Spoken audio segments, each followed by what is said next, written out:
네, 기도합니다. 하나님 아버지 감사합니다. 지금 추석 명절입니다. 저희들은 영상으로 예배드립니다. 각 심령마다 은혜 주시고 명절 기간에도 각 가정 또 출타 또 운행 여행 안전하게 하시고 보호하시옵소서.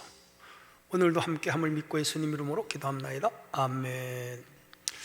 오늘은 이사야 64장 1절로 12절 제가 읽습니다.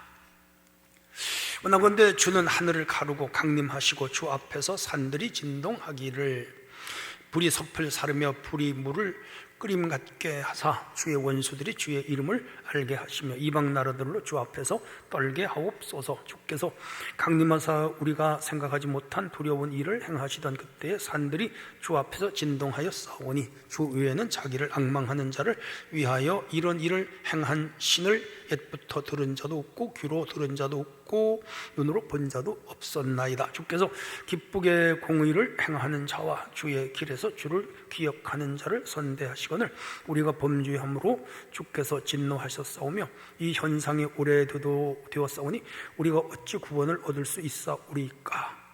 우리는 다 부정한 자 같아서 우리의 의는 다 더러운 옷 같으며 우리는 다 잎사귀 같이 시들므로 우리의 죄악이 바람같이 우리를 몰아가나이다. 주의 이름을 부르는 자가 없으며 스스로 분발하여 주를 붙잡는 자가 없사오니 이는 주께서 우리에게 얼굴을 숨기시며 우리의 죄악으로 말미암아 우리가 소멸되게 하셨음이니이다. 그러나 여호와여 이제 주는 우리 아버지시니이다.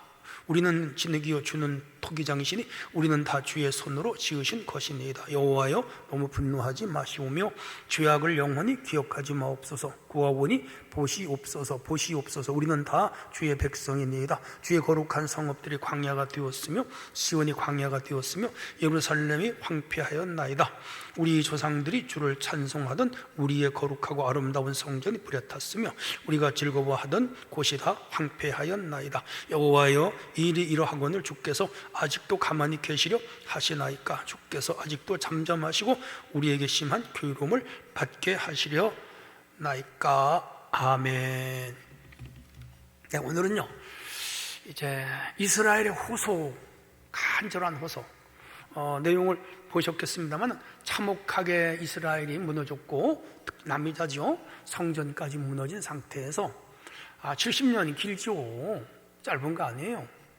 그런데 하나님이 응답하지 않는 것 같고 답답한 마음에 지금 하나님 앞에 호소하는 그런 내용입니다. 자, 1절을 한번 볼까요? 원하건대 주는 하늘을 가르고 강림하시고 주의 앞에서 산들이 진동하기를. 이게 뭐냐 하면 하나님께서 하늘을 가르고 막 산이 진동할 정도로 직접 개입해 달라 이거죠. 하나님은 우주를 창조하신 분이잖아요. 근데 이들은 이제 하나님이 임재할 때 산이 움직이고 하늘이 갈라지고 어떤 전체적인 큰 이변 같은 게 일어나면서 하나님이 개입한다. 무섭잖아요. 두렵잖아요. 그렇게 하나님이 자기 나라 남유다 큰 틀에서 이스라엘에게 개입해 달라. 우리 일제때로 말하면 하나님 우리 빨리 독립시켜 주세요, 그런 기도고요. 오늘로 말하면 하나님 아버지 휴전선 무너지게 하시고 남북이 통일되게 해주세요, 그런 소망이죠.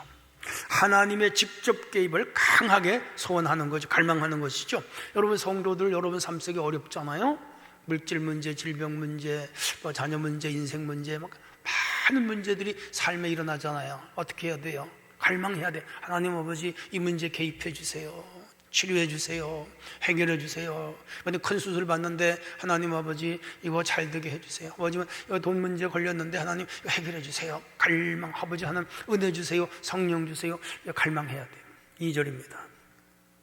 불이 섭을 사르며 불이 물을 끓임 같게 하사 주의 원수들이 주의 이름을 알게 하시며 이방 나라들로 주 앞에서 떨게 하시옵소서. 불이 섭을 사르듯 주의 임재가 강하게 나와서 원수들을 막 불로 그렇게 태우듯이 그렇게 심판해달라는 아주 직설합복이죠. 얼마나 간절하면 이런 기도를 하겠어요. 하나님의 나타나심과 심판을 동시에 요구하는 거고요. 이 하나님 나타남과 심판은 동시에 자기 백성들에게는 구원이 되는 거죠. 그런데 놀랍게도요, 이 페르시아가 바벨론을 쳐서 엄청난 전쟁을 어디서 승리하고 이스라엘이 이제 해방되잖아요. 하나님이 기도대로 했어요. 신앙은 왕의 왕이고 만주의 대우 되신 하나님 앞에 그분이 구원자임을 고백하고 직접 개입하여 도와달라는 요청이죠. 신앙이 기도예요. 우리 힘들고 어려울수록 기도도 많이 해요. 3절입니다. 주께서 강림하사 우리가 생각하지 못한 두려운 일을 행하시던 그때에 산들이 주 앞에서 진동했습니다. 하나님이 전에 행하신 놀라운 일들을 기억하는, 여러분 홍해바다 갈라졌잖아요. 엄청난 사건 아니에요? 여리고 무너졌잖아요. 엄청난 사건이잖아요. 요단강 건너갔잖아요. 내려오던 물이 서고 아래 물이 빠져나갔잖아요. 이야, 그 홍해바다는요 동풍이 불면서 쫙 갈라졌잖아요. 그거 건넜잖아요. 하나님의 역사 아니고 가능하겠어요? 이제 그런 것을 지금 이 시인은, 이 저자는 염두에 둔 거예요. 우리에게 이렇게 나타나 주시옵소서. 과거의 구원을 경험으로 하고 또 기존으로 해서 하나님께 도움을 요청하는 것이죠. 여러분이 살아오면서 하나님 은혜 받은 거 많이 있잖아요. 기적도 많이 경험했잖아요. 기도응답도 많이 받았잖아요. 병고침 받은 분도 있고 어려운 문제가 주님 은혜로 해결된 분도 있잖아요. 어떻게 해야 돼요? 하나님의 도움을 구하면서 기도해야 돼요. 자, 이제 4절로 7절로 가겠어요. 하나님과 관계 고백이 쭉 나와요. 주 외에는 자기를 앙망하는 자를 위하여 이런 일을 행한 신을 옛부터 들은 자도 없고 귀로 들은 자도 없고 눈으로 본 자도 없습니다. 이건 뭐냐면 하나님 외에는 구원자가 없다. 어느 신이 바다를 가르고 어느 신이 강을 가르고 어느 신이 성을 무너지게 하고 어느 신이 만남의 출애를 내게 어느 신이 구름기둥 불기둥을 줬냐, 이거에 없죠. 역사에 없어요. 이스라엘에게만 있었어요. 하나님이에요. 그러므로 구원은 오직 하나님께만 있습니다. 우리는 인간의 방법보다 하나님의 구원을 호소해야 돼요. 여러분 삶 속에 크고 작은 많은 문제 있잖아요. 인간의 힘으로 해도 안 되는 게 있다니까요. 그거 하나님께 구해야 돼. 저는 지금까지 그렇게 하면서 살아왔어. 자, 그럼 이제 5절로 갈게요. 주께서 기쁘게 공의를 행하는 자와 주의 길에서 주를 기억하는 자를 선대하시거늘 우리가 범죄함으로 주께서 진노했습니다. 이 현상이 이미 오래되었습니다. 어찌 우리를 구원하지 않습니까? 우리를 다 부정한 자같이 여겨서 하나님께서 우리를 돕지 않는다 이거요. 답답하지요. 괴로워요 시인은 지금. 그래서 지금 하나님은 주를 기억하는 자들과 함께 하시니 이제 간절하게 주를 구합니다. 다가오셔서 도와주세요. 우리 성도의 의와 순종으로 하나님의 임재를 누려야 돼요. 가장 중요한 건 믿음이 마음으로 있는 것을 입으로 고백하는데 그걸로 끝나면 안 돼요. 그 다음 단계는 마음으로 믿고 입으로 고백한 것을 행동으로 옮겨야 돼요. 그걸 순종이라고 그래요. 이제 이때부터 기적이 일어나는 거예요. 5절에서 그 얘기해서 6절을 보겠습니다.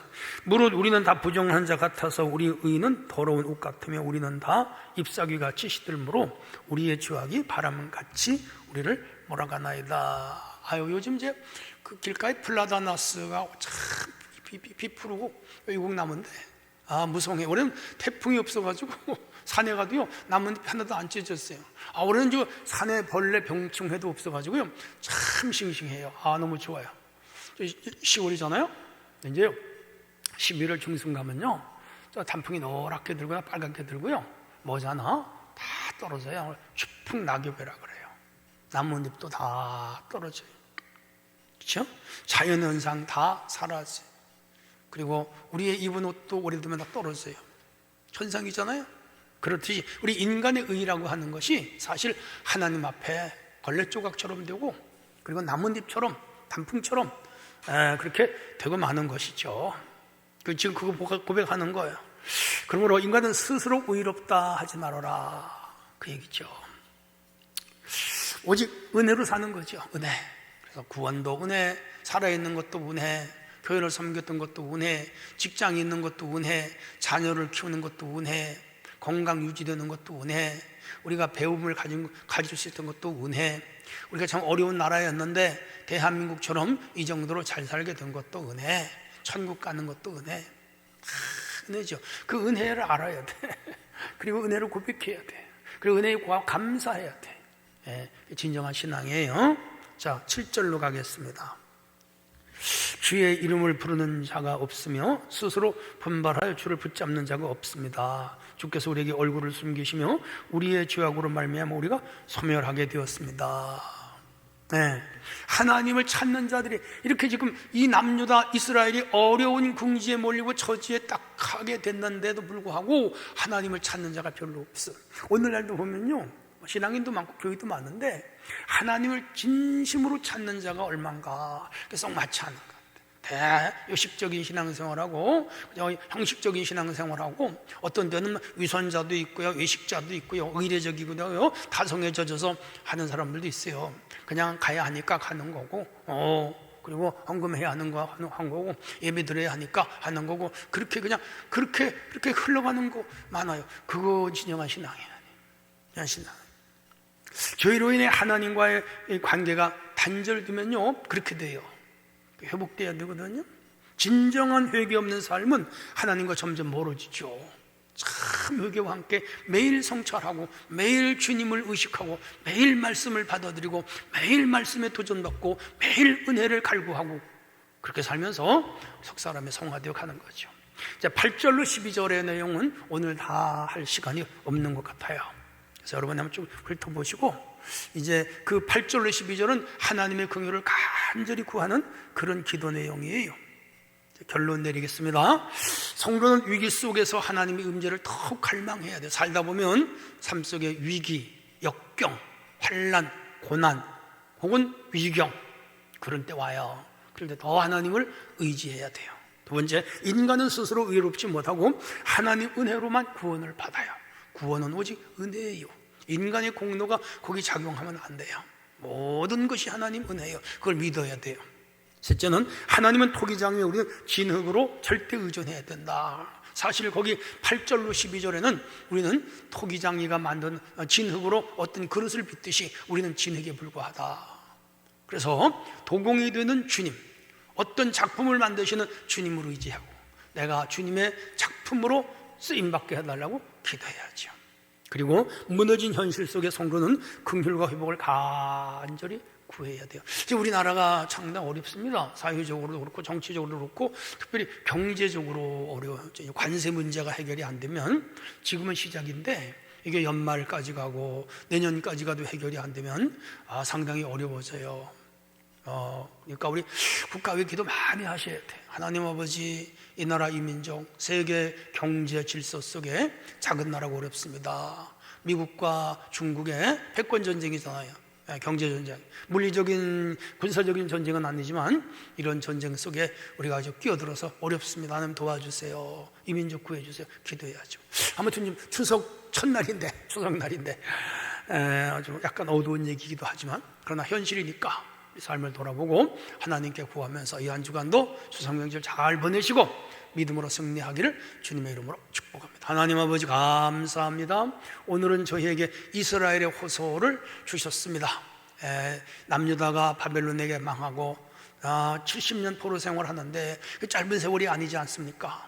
그들이 캄캄한 국가의 장래를 내다보면서 토로하고 있습니다. 성전은 무너지고 땅은 황폐해지고, 그리고 그들 하나님 찾는 자도 없는 현실 속에서 의식 있는 믿음, 사람, 그리고 신앙 있는 성도가 하나님께 부르짖는 본문을 보면서 오늘 우리도 나라와 민족을 위하여 기도하고 우리의 삶의 앞날을 위하여 끊임없이 기도하며 사는 성도들 되게 하시옵소서. 예수님 이름으로 기도합나이다. 아멘.